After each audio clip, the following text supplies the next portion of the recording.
ওকে।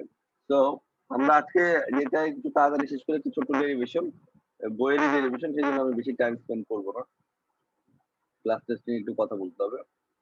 তো গত ক্লাসে আমরা এই জায়গায় এই স্লাইডে এসে থামছিলাম যে তোমার আম একটা সিস্টেমে যদি হিট জেনারেট হয় তাহলে ঘটনাটা কেমন হবে? আমরা এতদিন যেগুলো করছি সেখানে হিট জেনারেশন এর কোনো কথাবার্তা বলি নাই। তো হিট জেনারেশন যদি হয় তখন আমি বলছিলাম যে মাঝখানে একটা জায়গায় যদি হিট জেনারেশন হয় তাহলে রেট অফ হিট জেনারেশনটাও এনার্জি ব্যালেন্স ইকুয়েশন এ আসে। এবং সেখান থেকে আমরা ইকুয়েশনটা চেহারা দেখছিলাম যে ডিফারেন্ট টাইপের হয়। বাম পাশে নিচে যেটা দেয়া আছে। এবং বলছিলাম যে সিচুয়েশন যদি সিম্পলিফাই করা যায় স্টেডি স্টেট চিন্তা করলে একরকম, কোন হিট জেনারেশন নাই চিন্তা করলে একরকম, আ স্টেডি স্টেট কোন হিট জেনারেশন নাই এটা যদি চিন্তা করি তাহলে আরেক রকম। তো এভাবে করে ইকুয়েশনটা আমরা দেখছিলাম যে আ তোমার নরমালি এই নিচে বাম পাশে নিচে যে ইকুয়েশনটা সেরকম একটা জিনিস আসছে। এই যে এটা। ওকে।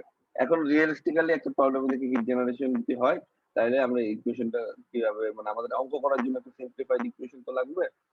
কারণ এখানে তো ধর ডেরিভেটিভ ফর্মে আছে। আমরা তো ডেরিভেটিভ ফর্মে ইকুয়েশন রেখে রেজাল্ট বের করতে পারি না। এটাকে আমার সিম্পলিফাই করতে হয়। তো ধরো একটা ওয়াল, ঠিক আছে?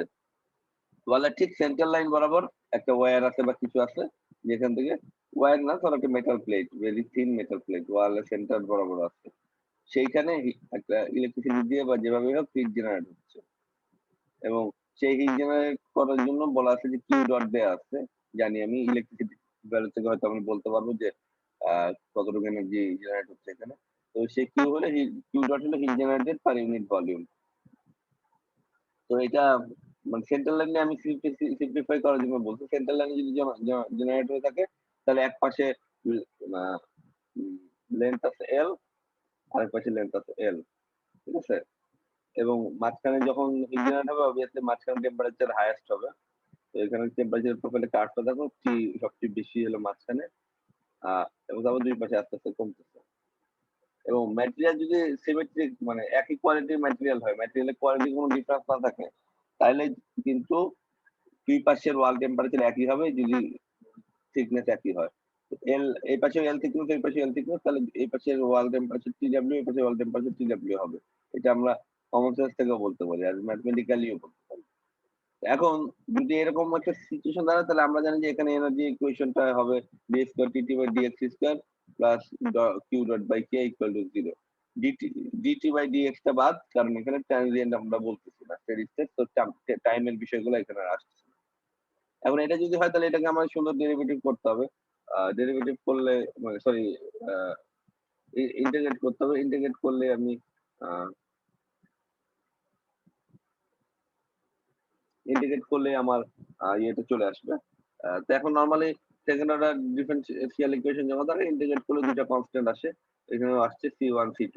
তো ইন্টিগ্রেশন নিয়ে আমি কিছু বলতেছি না, তোমরা বুঝছো। এখন এখানে আমাদের বাউন্ডারি কন্ডিশন লাগবে C1 আর C2 সলভ করার জন্য। ঠিক আছে? তো বাউন্ডারি কন্ডিশন কি হইতে পারে? বাউন্ডারি কন্ডিশন বলো তো? ধরো x ইকুয়াল টু সামথিং হইলে একটা কিছু ভ্যালু জানবো আমি এরকম হলে boundary condition. Sir x is equal to 0 হইলে টেম্পারেচার T নট আর x is equal to L হইলে টেম্পারেচার TW। ওকে, দুইটাই কারেক্ট। আমরা এখানে অ্যাডিশনাল আরেকটাও বলতে পারবো।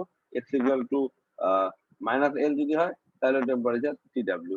যদি আমি সেন্ট্রাল লাইনকে মানে y অ্যাক্সিস ধরে রাখি আরকি।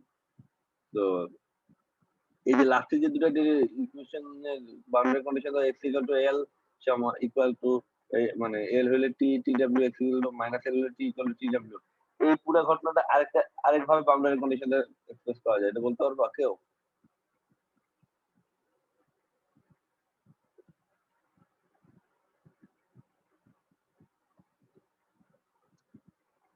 এখন যে বাউন্ডারি কন্ডিশন দেখতে পাচ্ছ স্ক্রিনে সেটা বলতেছে যে সেন্ট্রাল লাইন থেকে সার্টেন ডিসট্যান্স ডান দিকে গেলেও যে টেম্পারেচার বাম দিকে গেলেও সেই টেম্পারেচার মানে সিমেট্রিক কন্ডিশন মিন করতেছে।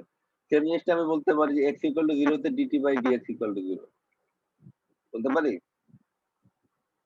জি স্যার। এটা কোনো সিমেট্রিক হলেই পসিবল, আদারওয়াইজ পসিবল না। এনিওয়ে এই যে এখানে যেটা দেখাইছে সেটা দিয়ে এখানে ইয়ে করা মানে তোমার সলভ করতে পারবো আমরা। বাট আমি যে এই বাউন্ডারি কন্ডিশন বলছি হুইচ ইজ অলসো কারেক্ট এবং ওই বাউন্ডারি কন্ডিশন ইউজ করে প্রবলেম সলভ করতে পারবো। সেই ক্ষেত্রে তোমার যখন ওই ইন্টিগ্রেশন দুইবার না করলে চলে, একবার করলে হবে, যেহেতু তোমার boundary condition DT by DX এর দাও আর কি। তো এখন আমাকে বলো এই যে স্ক্রিনে যে বাউন্ডারি কন্ডিশন দেখতেছো, সেই বাউন্ডারি কন্ডিশন যদি আমি বসাই, তাইলে C2 কত হবে? T not. C2 হবে T not. Okay, R C1 কত হবে?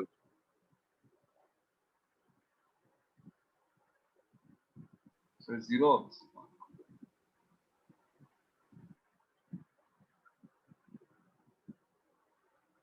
আচ্ছা, এখানে বেশি টাইম স্পেন্ড না করে C2 ভ্যালু T নট হবে এবং C1 0 হবে। C2 ভ্যালু T নট হবে, x ইকুয়াল টু 0 তে T ভ্যালু T নট। তার মানে এখানে x ইকুয়াল টু 0 বসালে T নট আর C2 থাকলো, তো এটা ফাইন। আর C1 এর ক্ষেত্রে যেটা হবে যে তুমি যখন দুইটা বাউন্ডারি কন্ডিশন বসাবা, TW ইকুয়াল টু সামথিং আবার TW ইকুয়াল টু সামথিং। তো একটা তোমার মানে C2 এর ভ্যালু যখন তুমি বসাবা, তখন তোমার মানে একটা থেকে একটা যখন তুমি মাইনাস করবা, তখন ওই C1 into something equal to 0 আসবে। তো সেটা একমাত্র পসিবল যখন C1 0 হয় আরকি। এটা তোমরা নিজে প্র্যাকটিস করলে বুঝতে পারবে, এটার মধ্যে ঝামেলার কিছু নাই। তো এই এই তার মানে আমি যে বাউন্ডারি কন্ডিশন দুটো বলতে পারতেছি, মানে C1 C2 যখন আমার জানা হয়ে গেল, দেন আমি বসাই দিলে এই ইকুয়েশনটা আমি সিম্পলিফাই ফরম্যাটে বলতে পারি। উপরের যে লাইনটা T minus T naught equal to minus Q dot by 2K x square. ঠিক আছে? এখন এটাকে নিচের ফরম্যাটেও লেখা যায়। নিচের ফরম্যাটে লিখতে গেলে কিভাবে লিখবো? মানে এটা ভেরি সিম্পল। বিকজ আমি জানি যে x ইকুয়াল টু L হইলে T ইকুয়াল টু TW আমি জানি। তো এই উপরের ইকুয়েশনটা আমি লিখতে পারি যে TW minus T naught x equal L বসাইলে আর কি equal to minus Q by 2K L square. ঠিক আছে? যদি আমি বসাই, তো এই এই ইকুয়েশন প্রথম এই ইকুয়েশনটাকে এই ইকুয়েশনটা যদি ভাগ দিই, তাহলে তোমার কিউ নট কাটাকাটি করতে পারি আর কি আমি। তখন নিচের চেহারাটা চলে আসে। তো নিচের ইকুয়েশনটা আর উপরের ইকুয়েশনটার মধ্যে কোনো তফাৎ নাই। খালি হলো যে তুমি যদি কিউ নট জানো, তাহলে উপরের ইকুয়েশনটা ইজ ফাইন। যদি কিউ নট না জানো, খালি তোমার লেন্থের টার্ম দেওয়া থাকে আর সেই হিসাবে একটু বলা থাকে যে এরকম একটা সিস্টেম এত কিউ জেনারেট হচ্ছে, তাহলে তুমি প্রথম ইকুয়েশন দিয়ে ইজিলি সলভ করতে পারো। যদি বলে যে কি কত জেনারেট হচ্ছে বলা নাই, কিন্তু 5 মিটার দূরে টেম্পারেচার এত বা -5 মিটার দূরে টেম্পারেচার এত, তাহলে কিন্তু তুমি TW জানবা, এলও জানবা। তো সেভাবে তুমি সেকেন্ড ইকুয়েশন ইউজ করলেও তোমার জন্য চলতেছে। এখন যেহেতু প্যারাবোলিক ইকুয়েশনের শেপটা যেটা বললাম আর কি, এবং তোমার মিড পয়েন্টের টেম্পারেচারটা তোমার ম্যাক্সিমাম হবে আমরা জানি। তো এখান থেকে আমরা যদি হিট ট্রান্সফারের পয়েন্ট অফ ভিউ থেকে চলে আসি, যে যদি একটা সিস্টেমে আর কোনো কিছু ঝামেলা না করে, তাহলে যে পরিমাণ হিট জেনারেট হবে, সেই পরিমাণ হিটই কনভেকশন হয়ে বাইরে রিলিজ হবে। কিন্তু আমি যদি অ্যাসিউম করি যে সিস্টেম কিছু অ্যাবজর্ব করতেছে না, সেরিস্টার সিস্টেমের জন্য যদি হয়, তার মানে হলো যে হিটটা জেনারেট হবে সেন্ট্রাল লাইনে, সেই হিটটা দুই পাশের ওয়াল দিয়ে কনভেকশন হয়ে বের হয়ে যেতে হবে। মানে ওই পাশের দুই পাশের ওয়ালে যদি বাতাস থাকে আর কি। কন্ডাকশন হয়তো ভিতর দিয়ে পাস হয়ে ওয়াল পর্যন্ত আসতে হবেই, দেন কনভেকশন হয়ে বের হয়ে যেতে হবে। এবং এনার্জি ব্যালেন্সের যদি আমি আগের চিন্তা করি, তাহলে যেটা বলছিলাম যে জেনারেটেড কিউ ইকুয়াল টু কন্ডাকশনের কিউ ইকুয়াল টু কনভেকশনের কিউ হইতে হবে। তো এখানে ওরা যেটা করছে যে কন্ডাকশনের যেহেতু কোনো প্যারামিটার ওদের হাতের কাছে নাই বা ইয়ে করে নাই, ওরা ওরা যেটা করছে যে সরি কন্ডাকশনটা কম্পেয়ার করছে না, কনভেকশন এটা করছে দেখি।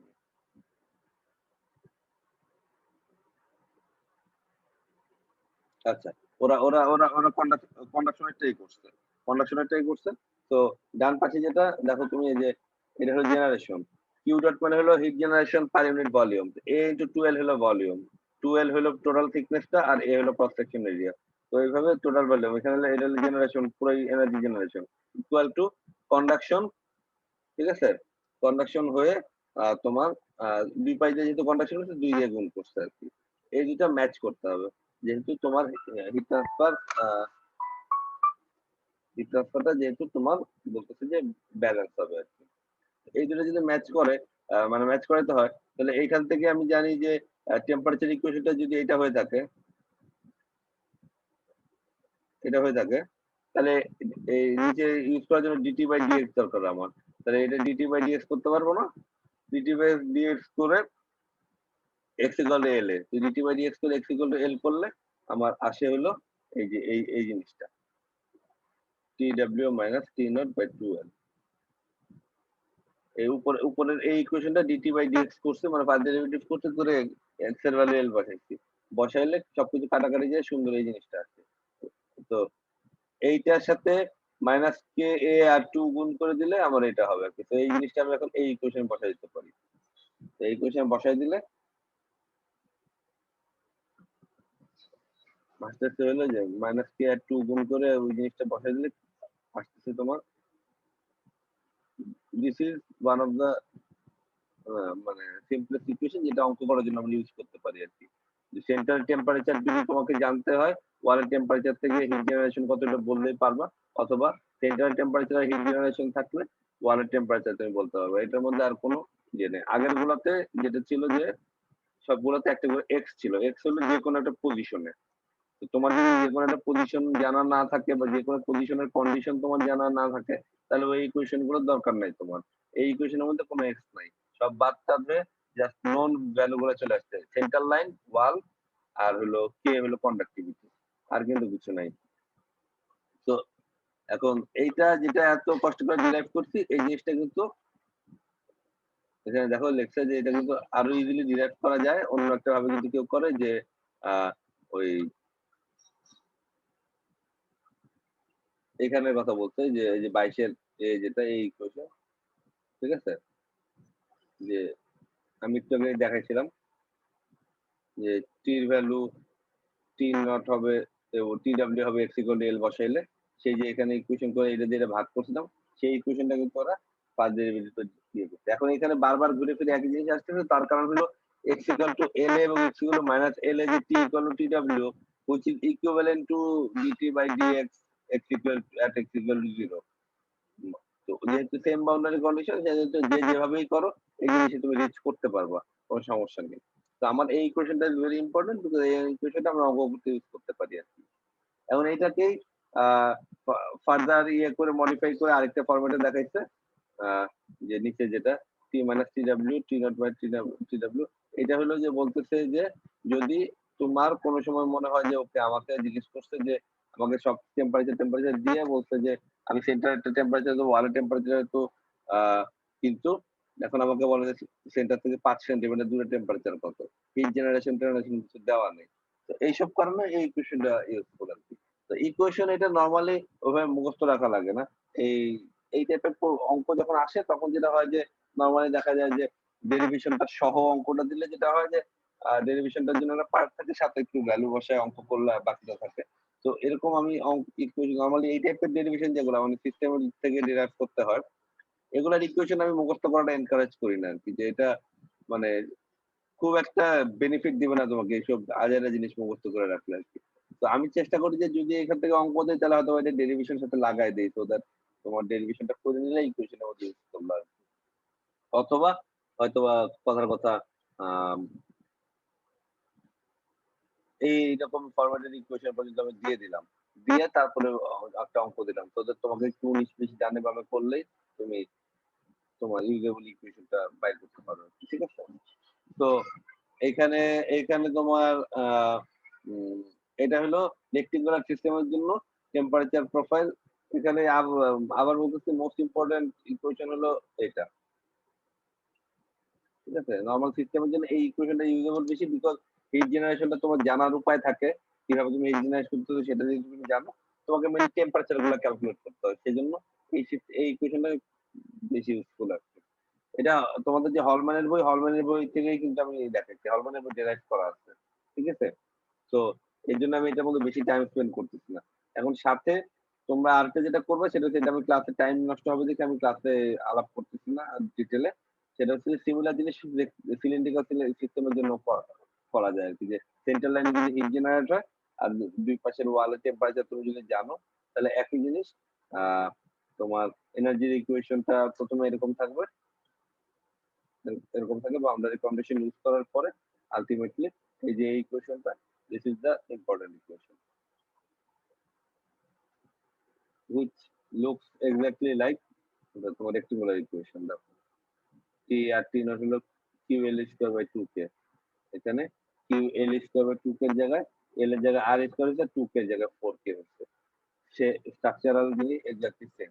এবং যেটা আর এর যেহেতু ডেরিভেটিভ ছিল ইন্টিগ্রেট করলে ওখানে একটা 2 চলে আসবে, তো তোমার মানে আর বাই ডি আর ছিল, তো তো 2 চলে আসছে ওখানে একটা, তো সেই কারণে 2 আসছে আর কি। আর এমনি বাকি এক্স্যাক্টলি সব সেম, এল স্কয়ার জায়গায় আর স্কয়ার। তো এটা তোমরা আগেরটা যদি দেখো যে আগের মতো করে ডিরাইভ করে এক্স্যাক্টলি এই ডিরাইভ হবে। তো আমি এই জন্য এখানে টাইম স্পেন্ড করলাম না, ঠিক আছে। এখন আমরা একটা ছোট্ট অঙ্ক দেখে এই চ্যাপ্টারটা এখানে শেষ করি। অঙ্কের কোশ্চেনটা একটু দেখো।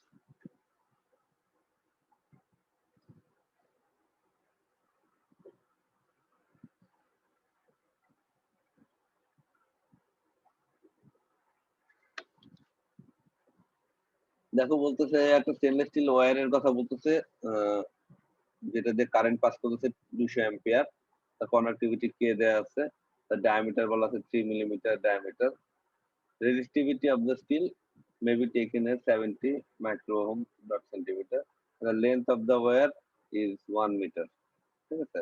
The wire is submerged in a liquid at 110 degrees centigrade and experience a convection heat transfer coefficient of 4 kilowatt per meter square degree Celsius. So তার মানে আমার সিস্টেমটা সিলিন্ড্রিক্যাল সিস্টেমের ডায়ামিটার 3 মিলিমিটার, সেন্ট্রাল লাইন দিয়ে মানে তার মাঝখান দিয়ে কারেন্ট পাস করতেছে। এখন যেটা বলতেছে যে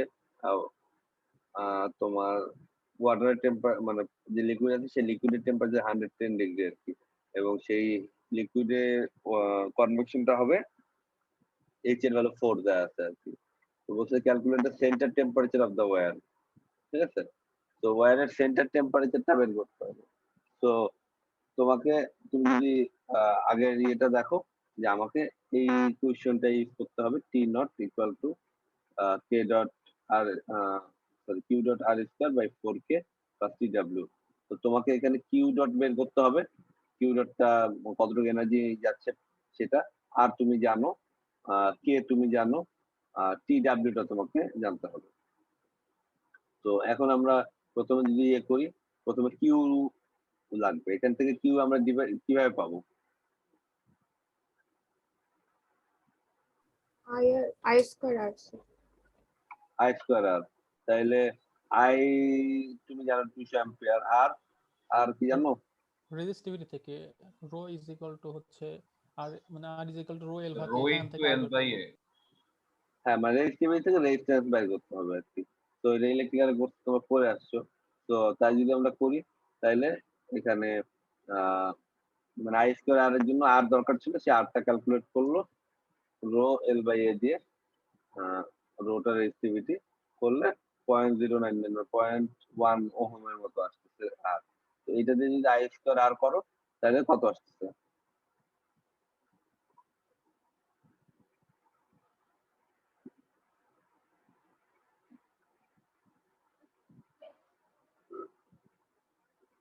তো 3960 3960 ওয়াট। এখন দেখো যে এনার্জিটা জেনারেট হইতেছে, আগে যেটা বললাম রেজিস্ট্যান্স যদি হয়, এই এনার্জিটাই কিন্তু কনভেকশন হয়ে বাইরে চলে আসবে। তার মানে হলো ওই এনার্জি ইকুয়াল টু কনভেকশনটা, আউটসাইড কনভেকশন। তো আউটসাইড কনভেকশন আমি কেন ইউজ করতেছি? বিকজ আমি কিন্তু ওয়ালের টেম্পারেচার জানি না, আমি জানি ফ্লুইডের টেম্পারেচার 110 ডিগ্রি, তার মানে কিন্তু ওয়ালের টেম্পারেচার নাই। ওয়ালের টেম্পারেচার কিন্তু 110 ডিগ্রি, ওয়ালের টেম্পারেচার আরো হাই কিছু একটা হবে।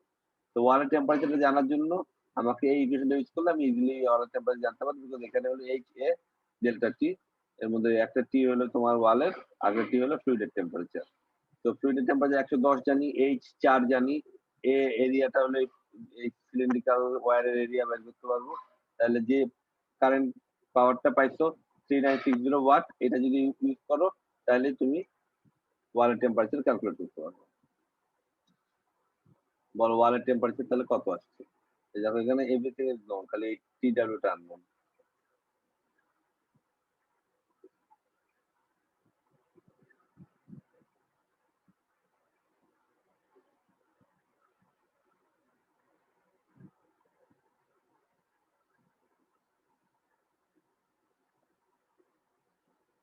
So wall temperature 215.07 degrees. 215? Ji sir. অন্যদেরও কি তাই আসছে?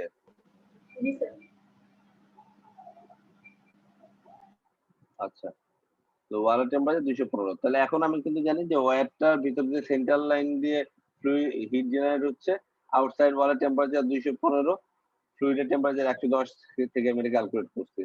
কিউ কত সেটাও আমি জানি। তাহলে এখন কিন্তু ওই ইকুয়েশনটা ইউজ করলে আমি সেন্ট্রাল লাইন টেম্পারেচার বলতে পারবো।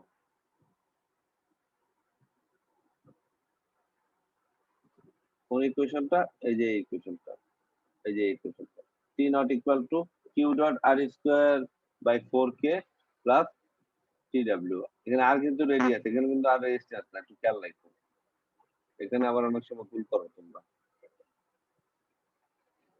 Sir, এখানে যে Q ডটটা এটা কি sir heat generated? Heat generated per unit volume, তার মানে তোমাদের 3960 ওয়াট আসছে, এটাকে তুমি ভলিউম দিয়ে ভাগ করতে হবে। বলো কিউ ডট কত? কিউ ডটটাকে ক্যালকুলেট করো। কিউ আমি জানি, কিউ ডট কিন্তু জানি না। কিউ ডট আমাকে ক্যালকুলেট করে দাও পার ইউনিট ভলিউম যেহেতু। তার মানে হলো এখানে ভলিউম হলো সিলিন্ড্রিক্যাল সিস্টেমের ভলিউম কি হয়?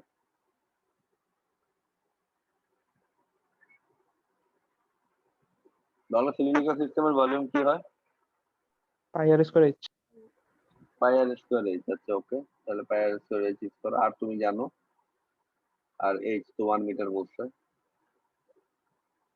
সেটাকে তুমি কিউ, সেটা দিয়ে যদি মানে কিউ ডট কিউ কে যদি সেটা দিয়ে ভাগ দাও তাহলে কিউ ডট চলে আসে। তো 3960 ওয়াটের হলো total generation, but per unit ভলিউমের জন্য অন্য একটা ভ্যালু আসে। 560.22 মেগাওয়াট স্যার পার মিনিট।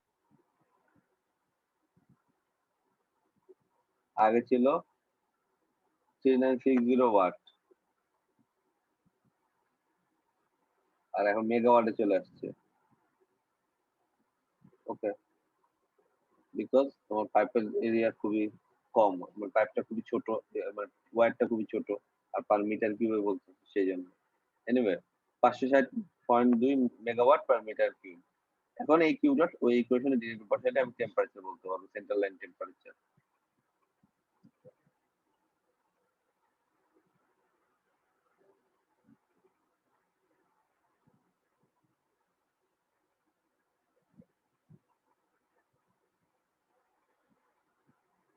এই ইকুয়েশনটা বসাইলেই আমার সব চলে আসবে।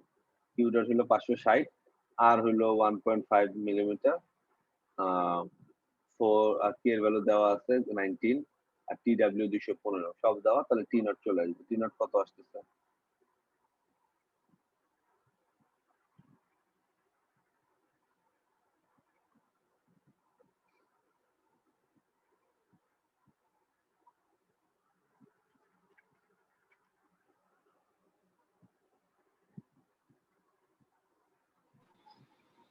So 231.15 degrees.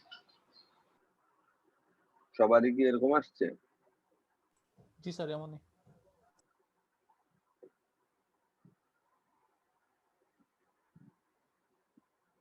231 বইয়ের হিসেবে 231.6 আছে। এনিওয়ে সমস্যা নেই, ওইটুকু এদিক ওদিক গেলে কোনো প্রবলেম নেই। তো 231 সামথিং আর কি টেম্পারেচারটা। তো আমরা দেখতেছি যে পাইপের টেম্পারেচার সেন্ট্রাল লাইনে 231, বাট এই 3 মিলিমিটার পাইপ, বাট স্টিল তার ওয়ালে কমে 215 হয়ে যাচ্ছে because of the heat transfer through conduction আর কি। আর তারপরে কনভেকশনের যায় তো ওয়াট লিকুইড টেম্পারেচার 110 এ রিচ করতেছে। তো আমি এই জায়গাটা বেশি সময় দেই না এই জন্য যে এটা বইয়ের অঙ্ক এক্সাম্পলের এবং ডেরিভেশনের বইয়ের ভিতরে করে দেওয়া আছে। তো তোমরা এখন যে লেভেলে আছো তাতে ওইরকম সিম্পল ডেরিভেশন নিয়ে আসলে টাইম নষ্ট করা আমাদের দরকার নেই, কনসেপচুয়াল ব্যাপারটাতেই আমরা টাইম স্পেন্ড করতে চাই। সো কন্ডাকশনের বেসিক চ্যাপ্টার আজকে এখানেই শেষ, মানে আজকে বলতে চ্যাপ্টারটাই শেষ আর কি, এর বেশি দরকার নাই। তো তোমাদের যদি কোশ্চেন থাকে করো, পরবর্তীতে কোশ্চেন অ্যারেঞ্জ করলে যোগাযোগ করবা, কোনো সমস্যা নেই। নেক্সট উইকে আমরা কনভেকশন শুরু করব, বাট তোমাদের হলম্যানের সম্ভবত এটা চ্যাপ্টার 2 না 3 একটু দেখতে হবে, শেষ হলো আর কি, 2 চ্যাপ্টার 2 শেষ হলো। তো আমরা নেক্সট উইকে কনভেকশন দেখবো। আমরা নরমালি এই কোর্সে আনস্টেডি স্টেট কভার করি না, ঠিক আছে? আনস্টেডি স্টেট হিট ট্রান্সফারের কোর্স আমরা মানে প্রবলেম আমরা এই কোর্স মানে আমরা রিজনের কোর্সে ডিফিকাল্টি লেভেলের সাথে যায় না দেখে আমরা কভার করি না। তো আমাদের একটা আনস্টেডি স্টেট চ্যাপ্টার আছে, সেটা আমরা করব না। আর রেডিয়েশনের চ্যাপ্টার পরের দিকে আছে, সেটাও আমরা করব না। মানে ডিটেইলে যাওয়ার আমাদের দরকার নেই, বাট বেসিক রেডিয়েশন তোমরা জানো আর কি। সো এইটুক পর্যন্ত যদি কোশ্চেন না থাকে তাহলে এটা রেকর্ডিং স্টপ করি।